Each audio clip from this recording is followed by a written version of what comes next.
ನಮಸ್ಕಾರ ವೀಕ್ಷಕರೇ, ಭಾರತೀಯ ಅಡುಗೆ ಮನೆಗೆ ಸ್ವಾಗತ. ಇವತ್ತು ನಾನು ತುಂಬಾ ಈಸಿಯಾಗಿ ಒಂದು ಕೈಮಾ ಗ್ರೇವಿನ ಮಾಡಿ ತೋರಿಸ್ಕೊಡ್ತಾ ಇದ್ದೀನಿ. ಇದು ತುಂಬಾ ಬೇಗ ಆಗುತ್ತೆ.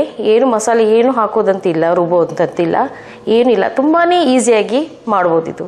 ಬನ್ನಿ, ಇದಕ್ಕೆ ಏನೇನು ಸಾಮಗ್ರಿ ಬೇಕು ನೋಡ್ಕೊಳ್ಳೋಣ.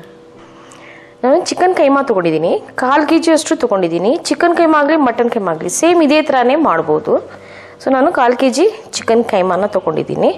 ಮತ್ತು ಈರುಳ್ಳಿ, ಟೊಮ್ಯಾಟೊ, ಶುಂಠಿ ಬೆಳ್ಳುಳ್ಳಿ ಪೇಸ್ಟ್, ಮತ್ತು ಹಸಿಮೆಣಸಿನ್ಕಾಯಿ, ಕೊತ್ತಂಬರಿ ಸೊಪ್ಪು, ಮತ್ತು ಖಾರ, ಅಚ್ಚಕಾರದ ಪುಡಿ, ಧನಿಯಾ ಪುಡಿ, ಜೀರಿಗೆ ಪುಡಿ, ಗರಂ ಮಸಾಲ ಪುಡಿ, ಕಾಳು ಮೆಣಸಿನ ಪುಡಿ, ಮತ್ತು ಅರಿಶಿನ. ಫ್ರೆಶ್ ಕ್ರೀಮ್ ತೊಗೊಂಡಿದ್ದೀನಿ. ಇಲ್ಲ ಆಪ್ಷನಲ್ ಇದು, ಇಲ್ಲ ಮೊಸರು ತೊಗೋಬೋದು. ಫ್ರೆಶ್ ಕ್ರೀಮ್ ಇಲ್ಲ ಅಂದರೆ ಮೊಸರು ಕೂಡ ತೊಗೋಬೋದು. ಎಣ್ಣೆ, ಉಪ್ಪು. ಮುಂಚೆ ನಾವು ಕೈಮಾಗೆ ಸ್ವಲ್ಪ ಮಸಾಲೆ ಹಾಕ್ಕೊಳ್ತೀನಿ. ಸ್ವಲ್ಪ ನಾನು ಈರುಳ್ಳಿ ಹಾಕ್ಕೊಳ್ತೀನಿ ಕೈಮಾಲಿ. ಒಂದು 2 ಚಮಚದಷ್ಟು ಹಾಕ್ಕೊಳ್ತಾ ಇದ್ದೀನಿ. ಮತ್ತು ಶುಂಠಿ ಬೆಳ್ಳುಳ್ಳಿ ಪೇಸ್ಟ್, ಸ್ವಲ್ಪ ಕೊತ್ತಂಬರಿ ಸೊಪ್ಪು,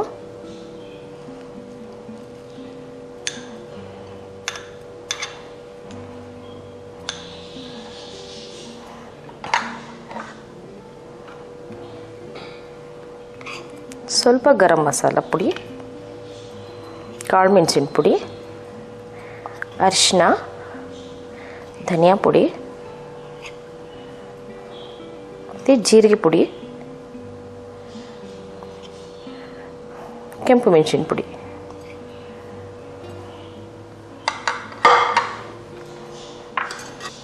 ಮತ್ತು ನಮಗೆ ಕೈಮಾ ಎಷ್ಟು ಇದೆಯೋ ಅಷ್ಟಕ್ಕೆ ಮಾತ್ರ ನಾನು ಉಪ್ಪು ಹಾಕ್ಕೊಳ್ತಾ ಇದ್ದೀನಿ. ರುಚಿಗೆ ತಕ್ಕಷ್ಟು ಉಪ್ಪು. ಇದನ್ನು ಚೆನ್ನಾಗಿ ಮಿಕ್ಸ್ ಮಾಡ್ಕೋತೀನಿ.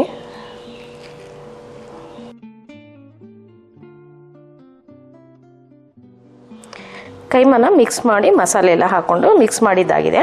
ಈಗ ಗ್ರೇವಿನ ಮಾಡ್ಕೊಡೋಣ ಬನ್ನಿ. ಈಗ ಕಡಾಯಿ ಬಿಸಿಯಾಗಿದೆ, ಎಣ್ಣೆ ಹಾಕ್ತಾಯಿದ್ದೀನಿ.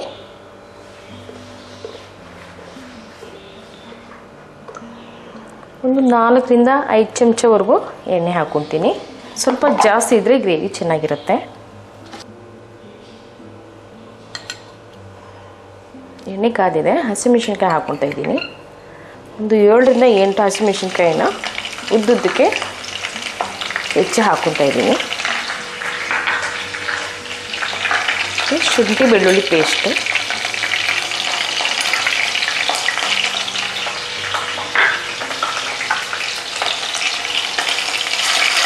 ಜೊತೆಗೆ ಈರುಳ್ಳಿ.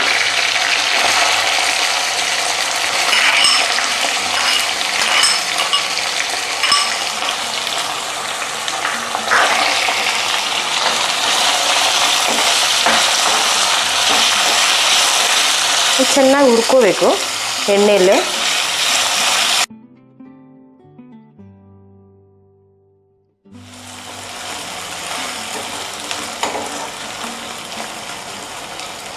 ಸ್ವಲ್ಪ ಲೈಟ್ ಬ್ರೌನ್ ಆಗಿದೆ. ಟೊಮೆಟೊ ಹಾಕ್ತಾಯಿದ್ದೀನಿ. 1-2 ದೊಡ್ಡ ಟೊಮೆಟೊ ತೊಗೊಂಡಿದ್ದೀನಿ.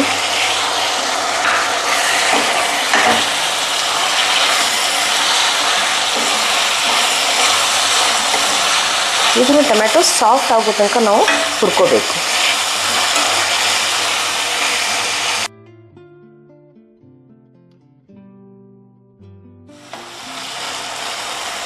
ಟೊಮೆಟೊ ಕೂಡ ಸ್ವಲ್ಪ ಸಾಫ್ಟ್ ಆಗಿದೆ. ನಾನು ಎಲ್ಲ ಪೌಡ್ರ್ ಎಲ್ಲ ಹಾಕ್ಕೊತೀನಿ. ಮೆಣಸಿನ ಪುಡಿ, ಧನಿಯಾ ಪುಡಿ, ಜೀರಿಗೆ ಪುಡಿ, ಗರಂ ಮಸಾಲ, ಕಾಳು ಮೆಣಸು, ಅರಿಶಿನ ಇಷ್ಟನ್ನು ಹಾಕ್ಕೊತಾ ಇದ್ದೀನಿ.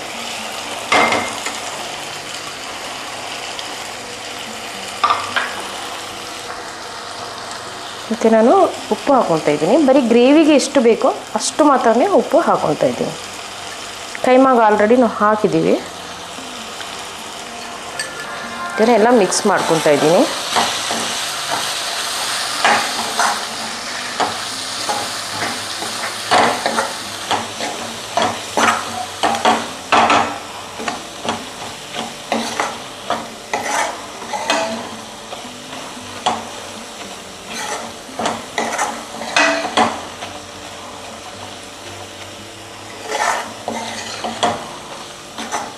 ಮಸಾಲೆ ವಾಸನೆ ಹೋಗೋ ತನಕ ನಾವು ಎಣ್ಣೆಯಲ್ಲಿ ಹುರ್ಕೋಬೇಕು.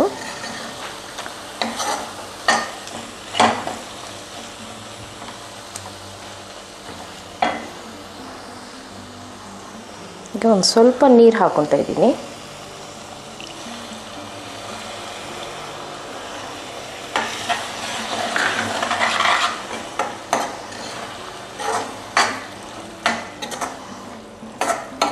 ಈಗ ಕಮ್ಮಿ ಉರಿಲಿ ಇದನ್ನು ಬೇಯಲಿಕ್ಕೆ ಬಿಡ್ತೀನಿ.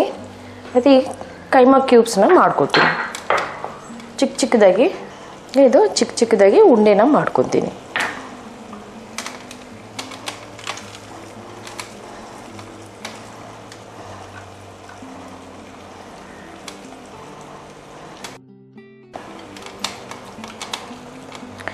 ನಿಮಗೆ ದೊಡ್ಡದು ಬೇಕಾದರೂ ಮಾಡ್ಕೋಬೋದು. ಚಿಕ್ಕದು ತುಂಬಾ ಚೆನ್ನಾಗಿರುತ್ತೆ. ಚಪಾತಿ ಜೊತೆ ಅನ್ನದ ಜೊತೆ ಎಲ್ಲನೂ ಚೆನ್ನಾಗಿರುತ್ತೆ. ಇದು ಆಗಿದೆ. ಚಿಕ್ಕ ಚಿಕ್ಕದಾಗಿ ಉಂಡೆನ ಕಟ್ಕೊಂಡಿದ್ದೀನಿ.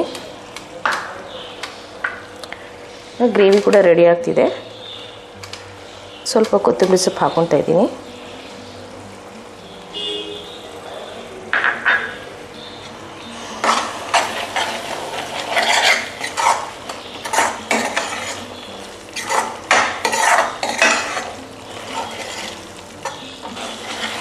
ಸ್ವಲ್ಪ ನೀರು ಹಾಕ್ಕೊತಾ ಇದ್ದೀನಿ. ಮತ್ತೆ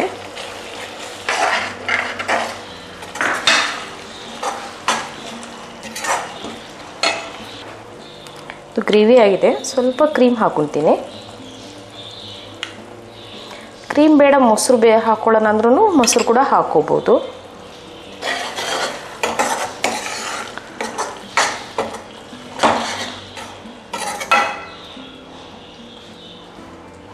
ನಾನು ಉಂಡೆ ಕೂಡ ಹಾಕ್ಕೊಳ್ತಾ ಇದ್ದೀನಿ.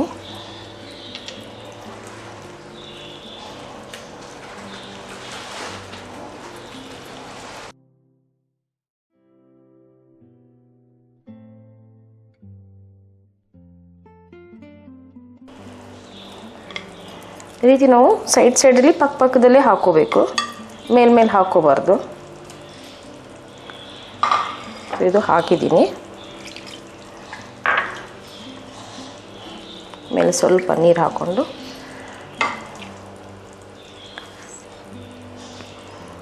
ನಿಧಾನಕ್ಕೆ ಸ್ವಲ್ಪ ಮೇಲಿಂದ ಒಳಗಿಂದ ಮೇಲೆ ಹಾಕ್ಕೊಳ್ತೀನಿ.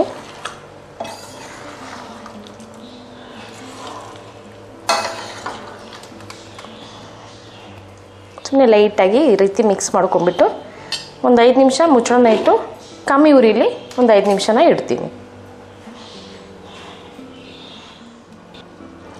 ಇದು 5 ನಿಮಿಷ ಆಗಿದೆ. ಒಳಗಿಂದ ಒಂದ್ಸಲ ಮಿಕ್ಸ್ ಮಾಡ್ಕೊತೀನಿಲ್ಲ.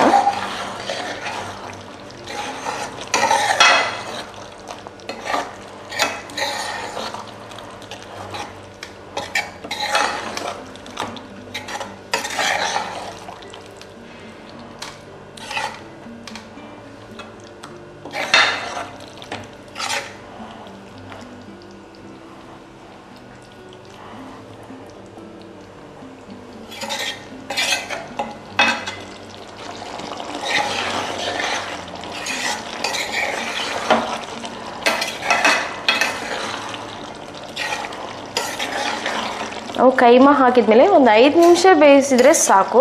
ಕೈಮಾ ಬೇಗ ಮೆತ್ತಗಾಗ್ಬಿಡುತ್ತೆ. ಸೊ ಕೈಮಾ ಗ್ರೇವಿನ ಆಗಿದೆ. ಗ್ಯಾಸ್ ಆಫ್ ಮಾಡ್ಕೊತೀನಿ ಮತ್ತು ಡಿಶ್ ಔಟ್ ಮಾಡ್ಕೊತೀನಿ.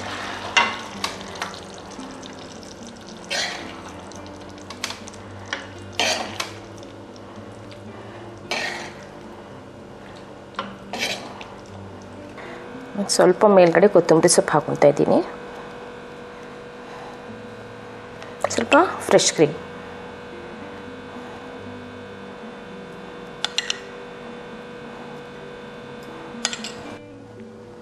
ಇದು ಕೈಮಾ ಗ್ರೇವಿನ ರೆಡಿಯಾಗಿದೆ. ನೋಡಿದ್ರಲ್ಲ ವೀಕ್ಷಕರೇ, ಒಂದು 10-15 ನಿಮಿಷದಲ್ಲಿ ನಾವು ಕೈಮಾ ಗ್ರೇವಿನ ತಯಾರಿ ಮಾಡ್ಕೋಬೋದು. ಇದು ಚಪಾತಿ ಪೂರಿ ಜೊತೆ ಅನ್ನದ ಜೊತೆನೂ ಚೆನ್ನಾಗಿರುತ್ತೆ. ಮತ್ತು ಮಿಲೆಟ್ಸ್ ಮಾಡ್ತೀವಲ್ಲ ಸಿರಿಧಾನ್ಯ, ಅದರಲ್ಲೂ ಯಾವುದೇ ಧಾನ್ಯ ಹಾಕಿ ರೈಸ್ ಮಾಡಿ ಇದನ್ನು ಅದರ ಜೊತೆ ತಿಂದರೆ ತುಂಬಾ ಚೆನ್ನಾಗಿರುತ್ತೆ. ನೀವು ಟ್ರೈ ಮಾಡಿ, ಸಬ್ಸ್ಕ್ರೈಬ್ ಮಾಡಿ, ಲೈಕ್ ಮಾಡಿ, ಕಮೆಂಟ್ಸ್ ಕೊಡಿ. ನನ್ನ ರೆಸಿಪಿ ನೋಡೋದ್ರಿಂದ ನನ್ನ ಕಡೆಯಿಂದ ನಿಮಗೆ ಧನ್ಯವಾದ.